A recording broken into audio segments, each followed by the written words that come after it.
Welcome to APG classes. आप सभी साथियों का एपीजी क्लासेज में स्वागत है। साथियों, आज हम साइंस के जो भी क्वेश्चन होंगे जो बहुत सारे कम्पिटिटिव एग्जाम की दृष्टि से महत्वपूर्ण हैं, उसमें पूछे जाते हैं ये सारे क्वेश्चन जो भी आने वाले यूपीपी, रेलवे ग्रुप डी या फिर एनटीपीसी सीबीटी 2 में जो भी पूछे जाने वाले क्वेश्चन हैं वो सारे क्वेश्चन यहाँ पर हैं। अब आप सभी से रिक्वेस्ट है कि वीडियो को अंत तक देखें और जो भी क्वेश्चन पूछे जाते हैं उनको उसका आंसर देने का प्रयास करें। तो चलते हैं क्वेश्चन की तरफ। पहला क्वेश्चन क्या है, देखिए, पलायन चाल होता है। हमें बताना पलायन चाल क्या होता है। ऑप्शन ए है 8√2 किमी प्रति आवर, ऑप्शन बी है 8 किमी पर आवर, ऑप्शन सी है 11 किमी पर आवर और ऑप्शन डी है 10 किमी पर आवर। हमें बताना है पलायन चाल। सबसे पहले जानना होगा पलायन चाल क्या होता है। पलायन चाल या पलायन वेग ऐसा चाल या ऐसा वेग जिसको पृथ्वी से प्रक्षेपित किया जाए ऊपर की ओर, तो पृथ्वी की कक्षा को छोड़कर उससे बाहर चली जाए, उसे हम कहते हैं पलायन चाल। और पलायन चाल का मान होता है 11.2 किमी पर आवर।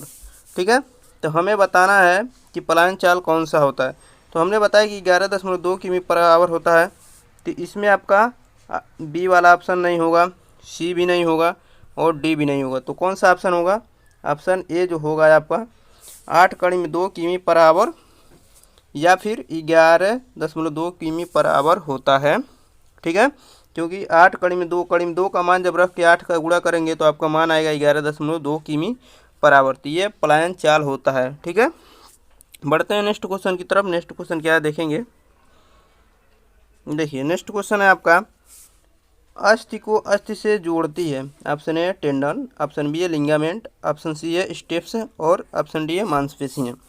तो देखिए, लिंगामेंट जो होता है ये अस्थि को मांसपेशियों से जोड़ती है।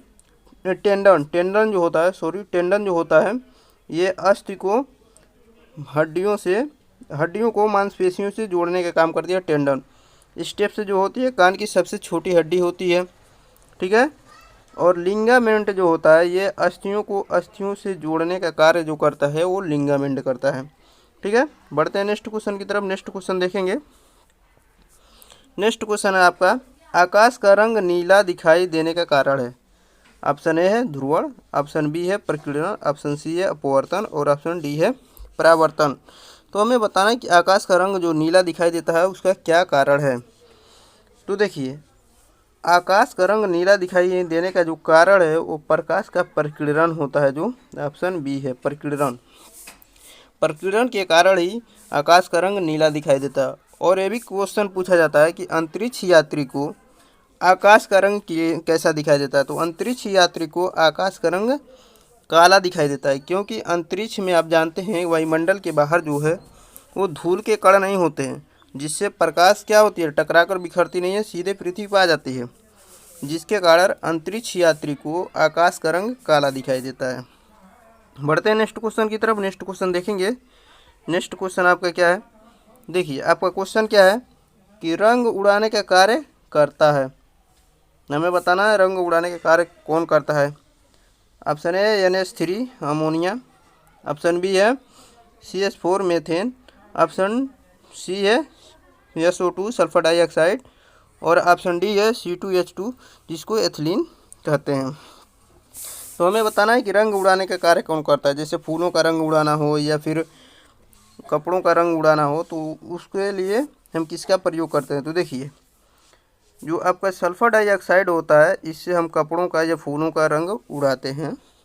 ठीक है, तो सल्फर डाइऑक्साइड के द्वारा हम रंगों को उड़ाते हैं। अमोनिया आप जानते हैं हैबर विधि से बनाई जाती है। बढ़ते हैं नेक्स्ट क्वेश्चन की तरफ। नेक्स्ट क्वेश्चन क्या होगा आपका देखेंगे। देखिए, नेक्स्ट क्वेश्चन आपका, विटामिन ए का रासायनिक नाम है। Option A calciferol, option B है रेटिनॉल, ऑप्शन सी है मोनोफेरॉल, ऑप्शन डी है टोकोफेरॉल। तो हमें बताना है कि विटामिन ए का रासायनिक नाम क्या है। ठीक है, तो देखिए कैल्सीफेरॉल जो होता है वो आपका विटामिन डी का जो रासायनिक नाम होता है वो कैल्सीफेरॉल होता है, तो ये नहीं होगा। ठीक, उसके बाद आपका जो है टोकोफेराल। टोकोफेराल जो होता है ये डी वाला, इसका ये विटामिन ई का रासायनिक नाम होता है टोकोफेराल, तो ये भी ऑप्शन नहीं होगा। रेटिनाल जो होता है ये आपका विटामिन ए का रासायनिक नाम जो होता है, विटामिन ए का रासायनिक नाम ये रेटिनाल होता है। तो विटामिन ए का रासायनिक नाम क्या होता है? रेटिनाल होता है। हमारा ऑप्शन बी हो जाएगा। बढ़ते हैं नेक्स्ट क्वेश्चन की तरफ। नेक्स्ट क्वेश्चन देखेंगे। नेक्स्ट क्वेश्चन आपका संवेग परिवर्तन की दर को कहते हैं। संवेग परिवर्तन की दर को क्या कहते हैं? ऑप्शन ए आवेग कहते हैं, ऑप्शन बी है बल कहते हैं, ऑप्शन सी है कार्य कहते हैं और ऑप्शन डी है ऊर्जा कहते हैं। तो हमें बताना कि संवेग परिवर्तन की दर को क्या कहते हैं। ठीक है, तो देखिए आवेग का क्या होता है? आवेग जो होता है बल गुणे समय अंतराल को आवेग कहते हैं। आवेग नहीं हमारा होगा, कार्य भी नहीं होगा और ऊर्जा भी नहीं होगा। तो हमारा ऑप्शन जो होगा बल, ये बल कहते हैं, क्योंकि बल बराबर आप पढ़े होंगे delta P upon delta T. तो संवेग परिवर्तन की दर को ही हम क्या कहते हैं? बल कहते हैं। ठीक है, तो संवेग परिवर्तन की दर को हम बल कहते हैं। बढ़ते हैं नेक्स्ट क्वेश्चन की तरफ। नेक्स्ट क्वेश्चन देखेंगे। नेक्स्ट क्वेश्चन आपका क्या है? नेक्स्ट क्वेश्चन है आपका हीरे का अपवर्तनांक होता है। हीरे का अपवर्तनांक क्या होता है? ऑप्शन है 24 डिग्री, ऑप्शन बी है 36 डिग्री, ऑप्शन सी है 90 डिग्री और ऑप्शन डी है 63 डिग्री। तो हीरे का अपवर्तनांक हमें बताना है। तो देखिए हीरा आप देखते हैं कि हीरा बहुत ही चमकदार होता है, उसके अंदर जो भी प्रकाश की किरणें जाती हैं वो बाहर नहीं निकल पाती, क्योंकि उसका अपवर्तनांक जो होता है वो 24 डिग्री होता है, जो बहुत ही कम होता है। इसीलिए जो भी प्रकाश अंदर जाते हैं वो बाहर नहीं निकल पाते हैं और वो चारों दिशाओं में टकराते रहते हैं। इसके वजह से हीरा क्या होता है? बहुत ही चमकदार होता है। चलते हैं नेक्स्ट क्वेश्चन की तरफ। इससे पहले आप सभी लोगों से रिक्वेस्ट है कि जो भी लोग चैनल पर नए हों चैनल को ज़रूर सब्सक्राइब करें और वीडियो को लाइक करें और अपने दोस्तों के पास इसको शेयर करें और कमेंट बॉक्स में बताएं कि वीडियो कैसा लगा है आपको। लास्ट क्वेश्चन है। लास्ट क्वेश्चन क्या है देखेंगे। आपका क्वेश्चन क्या है कि खिलाड़ी गेंद रोकने के बाद अपने हाथ को पीछे की ओर खींचता है, यह न्यूटन के कौन से सिद्धांत को दर्शाता है? ऑप्शन ए है प्रथम, ऑप्शन बी है द्वितीय, ऑप्शन सी है तृतीय और ऑप्शन डी है सभी। तो आप जानते हैं कि न्यूटन ने गति का 3 नियम दिया है।